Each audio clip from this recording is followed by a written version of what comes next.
براند وصل لملايين المستخدمين حوالين العالم من غير ما يعمل اعلان مدفوع واحد. السر هو ايه؟ خلي الناس تسوق نفسها. اداه نوشن برنامج مشهور للتنظيم والانتاجيه، بقى من اشهر الادوات في العالم.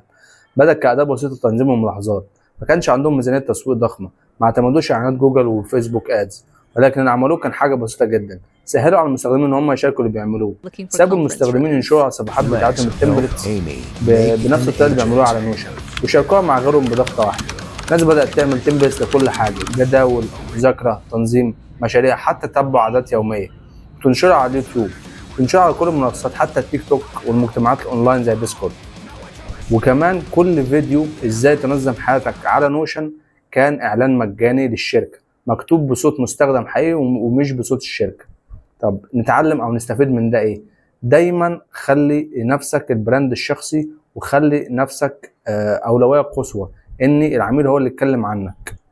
الناس مش مهتمة خالص ان انت تكون بيزنس صغير او كبير، لكن الناس بتثق في الاعلان بقدر ما بتثق في حد تاني زيها هو اللي بينشر الاعلان ده.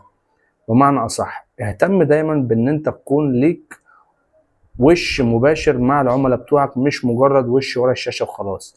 لازم العميل يصدق ان انت موجود على ارض الواقع، ان انت موثق، ان انت هتقدر تقدم له خدمة بجد، مش مجرد كلام على ورق. ودي المعلومة اللي احنا نحب نستفيدها من الحملة الإعلانية بتاعت نوشن دي. لو عندك أي اقتراحات أو عندك أي نقطة عايز تتكلم فيها أو تناقشها معايا في النقطة دي، سيبها لي في التعليقات، وأتمنى أكون فدتكم بحاجة، وشكرا.